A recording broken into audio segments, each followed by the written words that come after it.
अस्सलाम वालेकुम। मेरा नाम डॉक्टर फैसल वार है। मैं as assistant professor ophthalmology Sharif medical city में काम कर रहा हूँ और as consultant eye surgeon the eye care Lahore में प्रैक्टिस कर रहा हूँ। आज हम बात करेंगे रेटिना की डिजीजेस के बारे में, और रेटिना की डिजीजेस जिसको रेटिनल डिटैचमेंट बोलते हैं उसके क्या प्रोसीजर्स हो सकते हैं और क्या टाइप्स होती हैं। सबसे पहले हमें ये बताना चाहिए कि रेटिना एक आंख का वो स्ट्रक्चर है जो आंख की दो तरह की नजर बनाता है। एक जो दरमियान वाली नजर होती है और कुछ हिस्सा आंख की साइड वाली नजर का भी ये बनाता है, जिसको हम फील्ड ऑफ विजन कहते हैं। ऐसे केस में अगर रेटिना का कोई स्ट्रक्चर या कोई हिस्सा डैमेज हो जाए तो वो एरिया, जिस एरिया में रेटिना डैमेज, उसके अपोजिट एरिया से हमें नजर आना कम हो जाता है या उसमें ब्लैक शेडोज आने शुरू हो जाते हैं।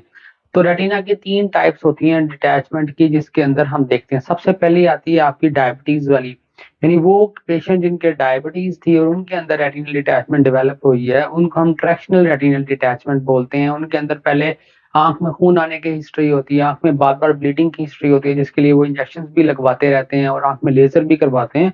अल्टीमेटली अगर डायबिटीज कंट्रोल ना हो तो ऐसे केसेस के अंदर आंख के अंदर रेटिनल डिटैचमेंट होना डेवलप हो जाती है। सेकंड टाइप आ जाती है वो केस जिनमें चोट लगने की वजह से या किसी आंख के बड़े नंबर होने की वजह से टीयर डेवलप हो जाता है और उस टीयर की वजह से आंख में रेटिनल डिटैचमेंट या पर्दा डिटैच हो जाता है या वो उखड़ जाता है। थर्ड टाइप आ जाती है जिसके अंदर आंख के पर्दे की तहों के अंदर या आंख की लेयर्स के अंदर पानी का इकट्ठा हो जाना, जिसको हम एक्सुडेटिव रेटिनल डिटैचमेंट बोलते हैं, जिसकी आपकी बहुत सारी कॉजेज हो सकते हैं, जिसमें आंख में कोई रसोली भी हो सकती है या आंख के जिस्म के अंदर से कोई ऐसा मैकेनिज्म हो सकता है जिसमें आंख के टिश्यूज के अंदर लीकेज शुरू हो जाती है और उस लीकेज की वजह से भी डिटैचमेंट डेवलप हो सकती है। पेशेंट मोस्टली फ्लैशेस फ्लोटर्स की कंप्लेन करते हैं या आंख में सडन से डिमनेस ऑफ विजन की कंप्लेन करते हैं। अब क्या ट्रीटमेंट, क्या पॉसिबिलिटीज है हमारे पास। सबसे पहले ऐसे केसेस जिनमें रेटिनल डिटैचमेंट डेवलप हो रही है उनका हम टाइम एलोकेशन बहुत जरूरी है। हमने डायग्नोज करना होता है कि इस पेशेंट को हमने किस मोड ऑफ ट्रीटमेंट में लेकर जाना है। आया हमने उनको स्टीरॉयड मेडिसिन देनी है अगर उसके अंदर पानी की वजह से डेवलप हुई है डिटैचमेंट, आया हमने उसमें लेजर करना है या हमने उन्हें सर्जरी करके आंख में ऑयल को इस्तेमाल करना है। अगर हमने आंख में ऑयल को इस्तेमाल करना है, जो मोस्टली हम डायबिटीज वाले मरीजों में करते हैं, कि उसमें ट्रैक्शन को रिलीव करते हैं, लेजर करते हैं और डिटैचमेंट के बाद आंख में हम सिलिकॉन ऑयल डाल देते हैं, जो हम 1 से 2 माह तक या 6 माह तक भी रख सकते हैं। और उसके बाद हमने उसको रिमूव करके आंख के अंदर कैटरेक्ट सर्जरी करनी होती है और उसके बाद आंख की नजर को दोबारा रिस्टोर किया जाता है। वो रिस्टोरेशन ऑफ विजन होती है, जो नजर का बन जाना होता है, वो उतना नहीं होता जितना नॉर्मल पर्सन के अंदर होता है, बल्कि एक मिनिमल सी या एक नॉर्मल सी विजन आपकी इंप्रूव होती है। और उसके साथ पेशेंट डेली लाइफ एक्टिविटीज उस तरह से नहीं कर पाता, लेकिन अपने ऊपर किसी के ऊपर डिपेंडेंट नहीं रहता, बल्कि अपनी सेल्फ रिलेटेड एक्टिविटीज को कंडक्ट करवा सकता है। सेकंड टाइप इसमें टीयर आ जाता है। टीयर वाली केस को इमरजेंसी केस माना जाता है और उसके अंदर फौरन से हम सर्जरी करें तो हम पूरी विजन भी रिकवर कर सकते हैं।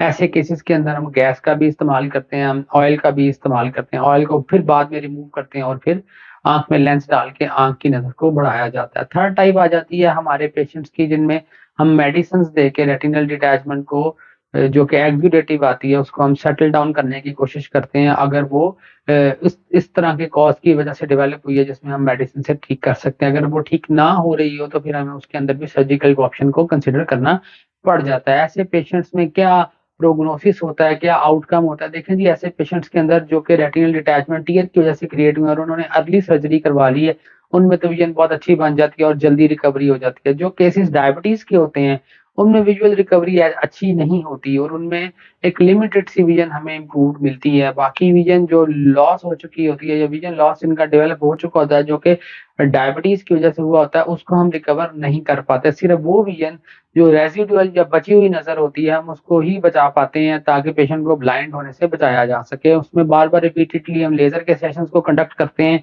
लेजर करने से ये होता है कि वो एरिया जो हेल्दी एरिया होता है उसकी ब्लड सप्लाई बढ़ जाती है। वो जो डेड एरिया होता है उसको हम साइड्स पे उसको टोटली उसको डेड एरिया में कन्वर्ट कर देते हैं। जो रेजिडुअल एरिया होता है उसकी ब्लड सप्लाई बढ़ने से आपकी नजर रिमूव हो जाती है और हेल्दी टिश्यू अच्छा फंक्शन करना शुरू कर देता है। वो केसेस जिनमें हम ऑयल का इस्तेमाल करते हैं या गैसेस का इस्तेमाल करते हैं, उनके अंदर ऑयल की वजह से भी कुछ विजन लॉस होता है जो कि ऑयल रिमूव करने के बाद हमें मिलता है। उसके ऐसे केसेस के अंदर भी हम एनक के साथ या बाकी रेमेडीज यूज करके कुछ ना कुछ विजन को इम्प्रूव कर लेते हैं। ऐसे पेशेंट जो रेटिना की सर्जरी टाइमली करवा लेते हैं वो ब्लाइंड होने से या ब्लाइंडनेस से बिल्कुल बच जाते हैं और कुछ में तो नजर बहुत अच्छी बन जाती है और मुकम्मल के करीब बन जाती है।